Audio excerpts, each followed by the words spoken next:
Good morning, students. Let's start a new chapter, Light Reflection and Refraction. अच्छा, तो इसमें हमारी जैसे कि नाम बता रहा है चैप्टर का, लाइट की बात होगी. ठीक है, लाइट आती है. ठीक है, अब किसी भी सरफेस पर लाइट जो है स्ट्राइक करती है तो उसकी दो पॉसिबिलिटीज़ हो जाती हैं. चलो पहले लाइट की बात कर लेते हैं. लाइट होती क्या है? It is a form of energy. ठीक है, अगर लाइट नहीं होती तो हम देख नहीं ना सकते. तो इसीलिए जो लाइट होती है give the power of vision. Means कि इससे ये हमें जो है मतलब एक दूसरे को देखने के लिए लाइट जो है ये एनर्जी हमारी यूज़ होती है. एक दूसरे को या कोई भी चीज़ विजिबल तभी है जब लाइट है.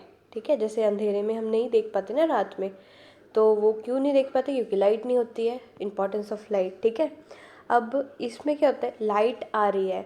अब लाइट आ रही है, किसी भी सरफेस पे स्ट्राइक करेगी. अब किसी भी सरफेस पे आके स्ट्राइक करेगी तो इसकी दो पॉसिबिलिटीज़ होती हैं उसके आगे चलने के. एक तो होता है कि सरफेस पे स्ट्राइक करके वापस आ जाए. ठीक है, एक फिनोमेना ये हो गया. और इसको हम क्या बोलेंगे? Reflection of light. ठीक है, दूसरा क्या होता है? स्ट्राइक करके, ठीक है, वो स्ट्राइक करके क्रॉस कर जाए. ठीक है, जिस सरफेस पे उसने स्ट्राइक किया उसी के अंदर चली जाए. तो ये क्या होता है? इसको हम बोलेंगे रिफ्रैक्शन. ठीक है, रिफ्रैक्शन रिफ्लेक्शन. डिफरेंस क्लियर हो गया आपको? ठीक है, उसके बाद अब हमारा आ जाता है, अब इसमें रिफ्लेक्शन भी हम करेंगे और रिफ्रैक्शन भी करेंगे. अब इसमें फर्स्ट आ गया हमारे पास जैसे ये रे ऑफ लाइट. रे ऑफ लाइट क्या होती है? ठीक है, एक लाइन जो एक ही डायरेक्शन में जो लाइट जा रही है उसको हम बोलेंगे, क्या बोलेंगे? रे ऑफ लाइट. ठीक है, movement of light in one direction is known as ray of light. Beam of light क्या हो जाएगी? बहुत सारी लाइट्स है, मतलब कि एक लाइट, दूसरी लाइट, तीसरी लाइट, ऐसे बहुत सारी बीम ऑफ लाइट्स आ रही हैं और एक सरफेस पे जा रही है, स्ट्राइक कर रही है. तो इसको हम क्या बोलेंगे? इसको बोलेंगे बीम ऑफ लाइट. ठीक है, उसके बाद आ जाता है पैरेलल बीम. जब लाइट, जैसे ये लाइट्स यही पैरेलली आ रही है ना, जिसको हम बोलेंगे पैरेलल बीम. ठीक है, अब जैसे पहले मैं आपको बता रही थी, ये हमारा क्या है, अगर मैं इसको सरफेस मान लूँ. ठीक है, ये हमारा है सरफेस. अब इस पर ये ऐसे लाइट आ रही है, ये ऐसे एरो कर देते क्योंकि इस डायरेक्शन में जा रही है तो ये लाइट आ रही है. अब इसकी क्या प्रोबेबिलिटी है? एक तो ये है कि यहाँ पे स्ट्राइक करके ये वापस आ जाएगी ऐसे. ठीक है, इस जो ये प्रोसेस है इसको हम बोलेंगे रिफ्लेक्शन. ठीक है, और दूसरी फिर क्या होगी? दूसरी क्या हो सकती है कि ये जो है इसमें अंदर ही चली जाए, वापस ना आए, क्रॉस कर जाए, जो हम सरफेस है उसको क्रॉस कर जाए. ठीक है, तो जो क्रॉस कर जाएगी उसको हम बोलेंगे रिफ्लेक्शन. ठीक है, अब नेक्स्ट है हमारे पास रिफ्लेक्शन ऑफ लाइट की definition. When a light is allowed to fall on highly polished surface such as mirror, most of the light gets reflected. आपकी जो NCERT बुक्स होंगी आपके पास या कोई भी बुक होंगी उसमें आपको रिफ्लेक्शन ऑफ लाइट की डेफिनेशन मिल जाएगी. ये एग्जैक्ट डेफिनेशन नहीं है, ये आपने नहीं करनी है, बस समझने के लिए इसको रखो. ठीक है, अगर नहीं मिली तो मैं आपको कोई PDF देखती हूँ, प्रोवाइड करती हूँ आपको. ठीक है, उसके बाद आते हैं लॉज ऑफ रिफ्लेक्शन.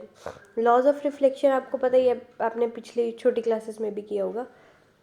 वैसे ये प्रोसेस हो क्या रही है? ये लाइट आ रही है, इंसिडेंट रे. ठीक है, और फिर क्या कर रही है? रिफ्लेक्ट कर रही है. पता है ना आपको इंसिडेंट रे क्या कौन सी होती है? जो किसी भी सरफेस पे इंसिडेंट करती है. ठीक है, उसको हम इंसिडेंट रे बोलते हैं. फिर जो रिफ्लेक्ट हो जाती है उसको हम रिफ्लेक्टेड रे बोलते हैं. और एक हम 90 डिग्री का एक एंगल बनाते हैं, उसको हम बोलते हैं नॉर्मल. और जिस पॉइंट पे ये सारे पॉइंट्स मीट कर रहे हैं उसको हम बोलते हैं पॉइंट ऑफ इंसिडेंट.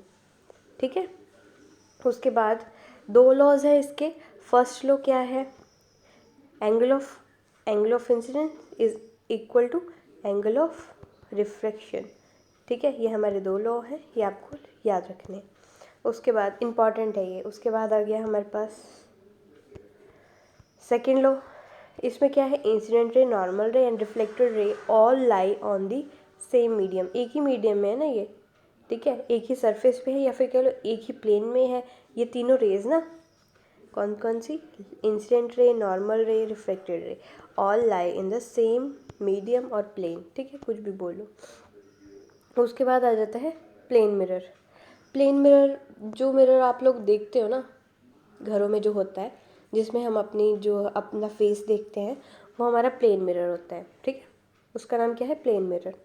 उसकी उस अब इसकी देख लो क्या क्या होते हैं प्लेन मिरर में। प्लेन मिरर में हमेशा ही वर्चुअल और इरेक्ट इमेज बनेगी। इरेक्ट इमेज होती है ऐसे खड़ी हुई, मतलब कि सीधी इमेज बनेगी आपकी। थोड़ी सी वर्चुअल का मतलब कि क्या, हमारा लेफ्ट हैंड साइड राइट को शिफ्ट हो जाता है और राइट हैंड साइड लेफ्ट में शिफ्ट हो जाता है, ठीक है। ये हमें ऐसा दिखता है उस मिरर में जो आप देखते हो, ठीक है। और लिटरली इन्वर्टेड, वही बात है कि राइट लेफ्ट में शिफ्ट हो जाता है और लेफ़्ट राइट में शिफ्ट हो जाता है। उसके बाद साइज़ जो होता है, जो आपका होगा साइज़ वही जो है आपकी इमेज का होगा, साइज़ सेम होता है, ठीक है। उसके बाद आ जाता है, जैसे कि ये हमारा प्लेन मिरर है, अगर आप यहाँ पे खड़े हो तो उसी डिस्टेंस पे आपकी इमेज फॉर्म होगी। जितना आप और मिरर में डिस्टेंस होगा उतना ही यहाँ पे होगा, ठीक है। उसके बाद प्लेन मिरर आपको याद रखना है, ठीक है। डिस्टेंस होता है सेम। ये एग्जैक्ट क्वेश्चन तो नहीं आते, बट बहुत सारे मतलब कि ये जो होती है टर्म्स यूज़ हो जाती हैं बहुत ज़्यादा जगह पे, ठीक है। छोटी छोटी चीज़ें आपको ध्यान में रखनी है, अच्छे से समझ के करना है।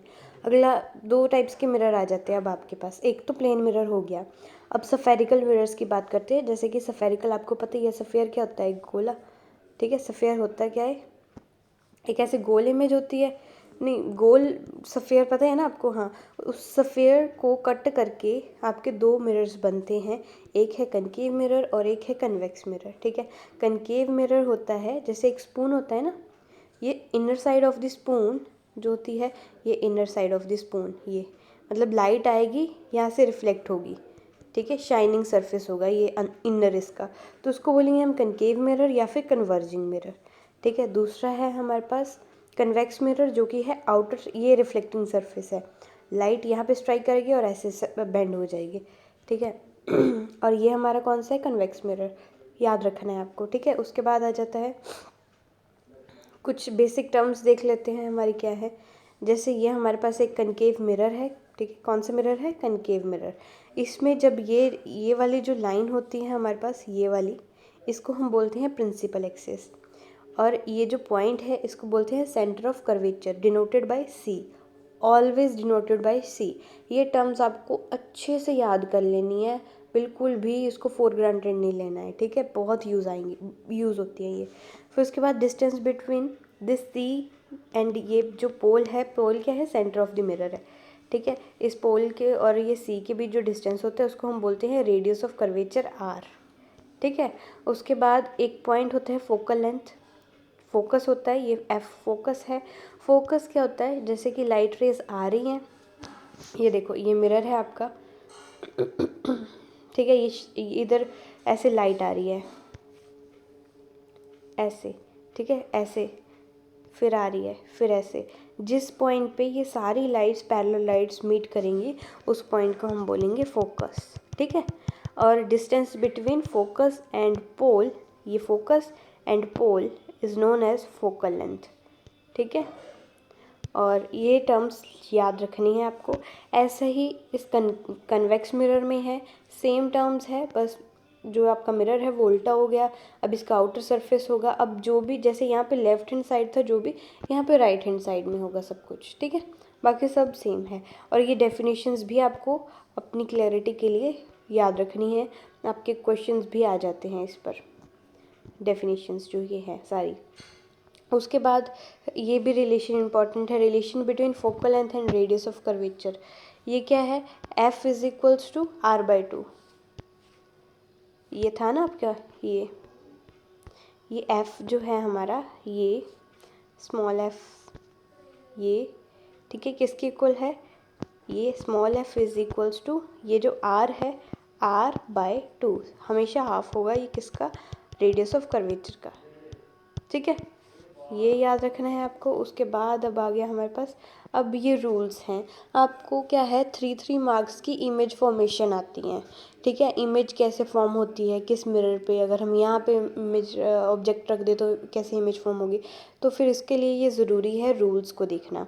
रूल्स क्या है, जैसे कि अगर हमारे पास, ये हमने लिया है कनकेव मिरर, कनकेव मिरर पे अगर हमारे पास पैरेलल लाइट आ रही है, पैरेलल किसके, प्रिंसिपल एक्सिस के पैरेलल लाइट आ रही है, तो वो हमेशा ही फोकस से कट करके जाएगी। ये देखो, ये लाइट आई, उसके बाद ये फोकस से कट करके गई, ठीक है। और ये एरोस लगाने ज़रूरी होते हैं, यही हमें बताती है कि लाइट किस साइड से आ रही है, किस साइड को जा रही है, ठीक है। ये हमारा फर्स्ट रूल है। सेकंड रूल हो जाता है, अगर आपकी लाइट जो है फोकस अगर ऐसे आ रही है, फोकस से कट करके आ रही है, तो यहाँ पे लाइट क्या हो जाएगी, पैरेलल टू प्रिंसिपल एक्सिस जाएगी। आ फोकस से रही है, जाएगी पैरेलल, पैरेलल आ रही है, जाएगी एफ से, ठीक है। उसके बाद हमारे पास आ जाता है नेक्स्ट रूल। अच्छा, मैं आपको कनकेव के बता रही हूँ, कन्वेक्स के आप खुद देख लेने हैं, ठीक है। यहाँ पे इमेजेस में सब दिए हैं। उसके बाद अगर आपकी लाइट सेंटर ऑफ कर्वेचर से पास कर रही है, ठीक है, तो यहीं से वो वापस चली जाएगी, ठीक है, रिफ्लेक्ट होके। आफ्टर रिफ्लेक्शन की बात भी मैं साथ में बोल रही हूँ। उसके बाद लास्ट रूल जो है हमारे पास, अगर आपकी लाइट पोल पे स्ट्राइक करती है तो वो ऐसे ही वापस चली जाएगी वहीं से, ठीक है। ये हमारा लास्ट रूल है। ये रूल्स, ये इमेजेस आपको अपनी कॉपी पे बना के रखनी है, ठीक है, बनानी है, उसके बाद ही आपको ये सारा आएगा, ठीक है। ये रूल्स याद रखने हैं। नेक्स्ट लेक्चर में या फिर नेक्स्ट वीक हम इमेज फॉर्मेशन करेंगे, जो कि बहुत ज़्यादा इंपॉर्टेंट क्वेश्चन है। Okay, thank you.